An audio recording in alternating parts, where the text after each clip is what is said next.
So today we're going to be taking a look at a scenario where civilization starts over. In the last episode we saw quite a lot of big events happening, such as a really big war in Europe which saw the end of an extremely old country. We also had the first hyperbomb being created, if I can just quickly find the layer, which during testing did actually kill every single penguin in Antarctica. We also had Caspia invading this country here, as well as a few other minor events, so, well, if you haven't seen the last video, make sure to go watch it. But yeah, let's just get straight into it. And we're going to be starting over in Europe as an event is going to be happening, which is not going to be very good for this red country here. They're getting jumped. So now in the Dark Red Union, well, the leader that was kind of there before, the guy that took over Dominic Ishton's son, he died as well. He was already quite old when he took power against Germany and expanded really quickly. So, well, he's dead already. He died of an illness. And his second in command has now taken over. It's not really like a monarchy, it's more like a second in command takes over. It's not like a bloodline thing. And his first order of business, well, he's a very similar ideologically very similar to the old leader. His first order of business is declaring war on this Bavarian country here and quickly taking the capital. These guys aren't very strong, and he's also going to recruit a new ally, at least for the Dark Red Union. That's actually a very old ally that they used to have during World War III.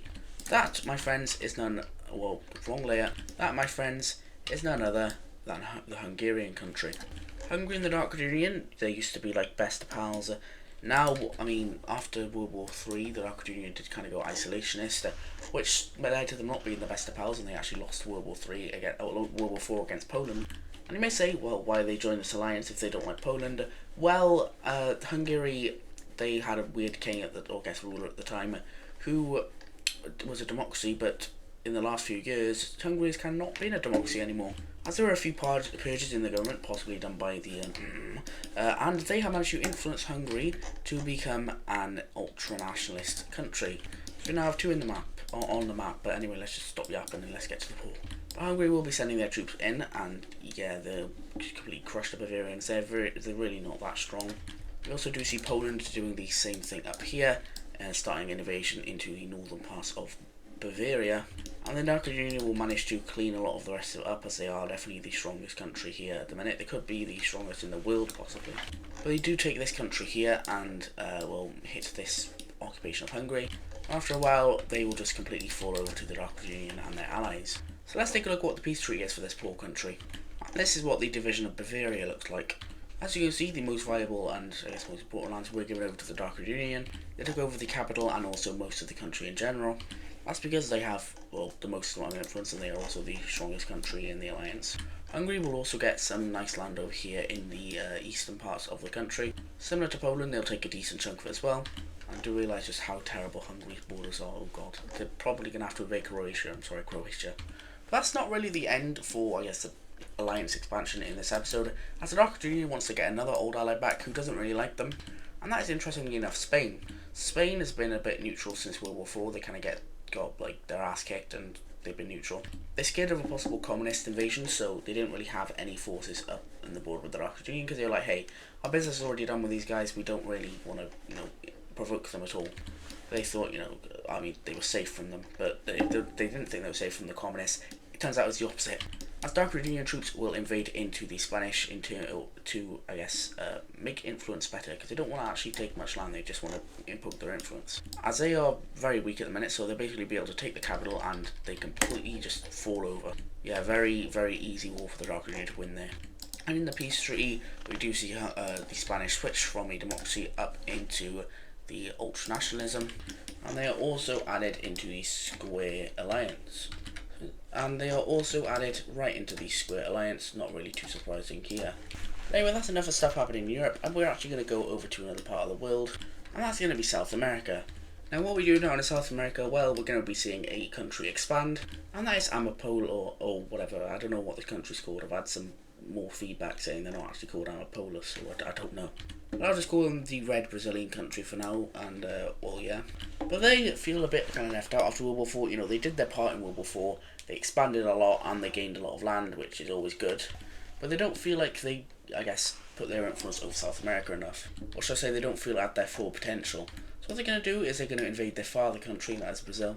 and this is going to be a very easy invasion. They've already invaded Brazil before, so when they do this, it's not very hard, and they're able to go through the Amazon nowadays because technology is just that advanced, so you can just walk through it. They basically just send a huge amount of troops down, cut the capital off, and also the rest of the country, and eventually the capital just gets taken, and Brazil will completely fall over to Amapola. In the peace treaty, they will be annexed into the nation, and I guess you can just start calling these guys Brazil now because they are Brazil. That's not going to be it with South America, as we do have something happening with Colombia. These guys have been silent since World War IV, like a lot of countries in this video, but they are actually going to be having a civil war, and that's not really another ideology coming to power, it's just a separate part of the country wants to split away. And that is this region right here. They formerly were part of the Trinidad country, which I believe it looked something like this at one point. It might not have stretched out this far, so I don't really know. But Trinidad people, I guess, who lived over here, they kind of want revenge and they want to break away from the Colombians. So we have them quickly pushing down, and Colombia, they're not going to be able to do anything really in this war because they are very weak right now. So when this area gets cut off, they basically surrender over to the rebellion, which that's weird, but yeah, they are that weak. And that's not really put a very good image on them because now Mexico's thinking, hey, these guys are really weak, maybe we can invade them and get some land out of them. But anyway, let's take a look at what this peace treaty has. And this is what we see here. This country is really just only one province, so they're going to just take all the land that, well, they kind of had. And the new capital is going to be right here. But anyway, moving over to India now, we do have a union happening. This is, I think, pretty long awaited, but the purple Indian country will be joining up with India. This was something that should have happened for a while, and it finally has happened. India is once again now fully united, as I guess you could call this the third Indian Empire. This could be probably the fourth Indian Empire, though. I don't know, there's been so many Indias in the series. And I could make the colour that India used to be, which was this colour, but I don't know if it fits very well. I might do it, but tell me what you guys want in the comments. Do you want blue India, or do you want purple India? I'll take a suggestion in mind. We are actually going to be, I guess, sort of sticking with India, as they're going to be getting a new member in the alliance. That's going to be Oman. Well, it's not really India's alliance anymore, it's more a joint alliance between India and Caspia. But we have the Oman country joining up with India. This is because they kind of want to do something a bit dirty. And also because they just got given this land by India. It was kind of a, I guess, joint deal. You join the alliance, so we give this land. Because it was getting quite hard for India to sustain due to the fact that it is a bit far away over an ocean. But Oman will be making an invasion of the purple country here. Now they have always wanted this sort of empire when they used to exist a while ago, but now they're going to try and regain it, not regain it, but make it finally. And well, they're going to do extremely well up here and take over just a lot of land away from these guys. But they'll just completely destroy them. I don't know why I said but then. And the peace treaty, very predictable. They are fully annexed.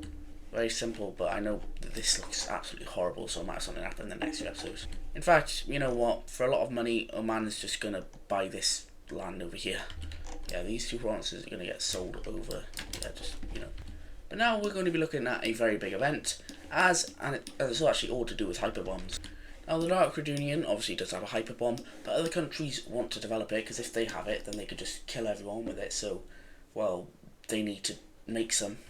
And Caspia has been sending a lot of spies into the Dark Red Union, and they find out that there was around 10 spies in the country. They find out about these guys, and they publicly kill them in the streets. Yeah, not very nice. This is going to cause a lot of tensions between Caspia and the Dark Red Union, as Caspia is saying, whoa, that's not legal, you just killed some of our operatives while knowing.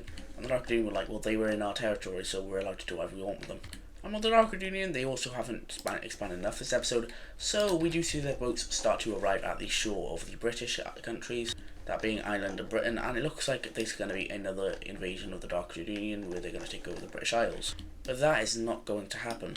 As weirdly enough, we actually see the alliance get dissolved, and both the British and the Irish country will be joining the Triangle Alliance. And this moment will officially mark something big, and that is the start of the Second Cold War. As for the next few episodes of the series, the Dark Red Union and Caspia will be fighting out for influence over, I guess, the rest of the world. Although it's not really Caspia's alliance, I'd say this is more like an alliance thing, so squares versus the triangles, which is very similar to something we've seen a lot of times before. That's big, and there's also another alliance who's saying, well, we should rule the world. We won World War IV, so like we should be in this, I guess. I'm not going to join it quite yet, though, and that is actually the parallelograms, but they're basically saying, you guys shouldn't be doing this, we should be able to rule the world, it's all ours, we won the war. So yeah, that's quite interesting. The final event of today's video will be yet another European expansion, as Hungary is going to be invading Croatia. I did hint at this early on, but well, Hungarian troops crossed Croatia's border, and they say this is due to expansion, which has become, I guess, a note for war. You can declare war to expand now, which is crazy. This world is sort of rapidly devolving, not in terms of technology, but kind of in terms of, I guess, ideals and stuff. And we do see Hungary make a break into the Adriatic Sea and take over this entire peninsula. And Croatia, I'm just going to cut, you're not going to win this war. They die. But in this piece right here, we do see Hungary taking the northern half of Croatia and leaving them now on their own, as they are very small at this point and they're barely able to hold it together. So they're going to be making a decision, and that is actually to unite with the Bosnian country, forming the Yugoslav Union, I guess. Now this is a country that is just basically two countries coming together to form their own country. This isn't Bosnia or Croatia, it's a new country. But they will be having their capital down in this southern sea here, because it's neither of the countries, so they want to kind of show that. And they want protection, so they're reaching out quite fastly to the Triangle Alliance, being like, hey, we have protection, we feel like we could get invaded again by these guys, because there's not really treaty cooldowns anymore, you can just invade. So the Triangle Alliance will be like, yeah, sure, you can join our alliance, and this is just another, like, I guess, tension thing building. It's a lot of tension, similar to the first Cold War, which wasn't actually too long ago. But anyway, that is going to be doing it for today's video. Hope you guys have enjoyed. These last few episodes are going to be a lot more eventful now. There's going to be a lot more stuff happening in the next few episodes up until 69, where, yeah. But like I said, that's going to be doing it for today's video. Hope you guys have enjoyed, and I'll see you in the next one. Bye-bye.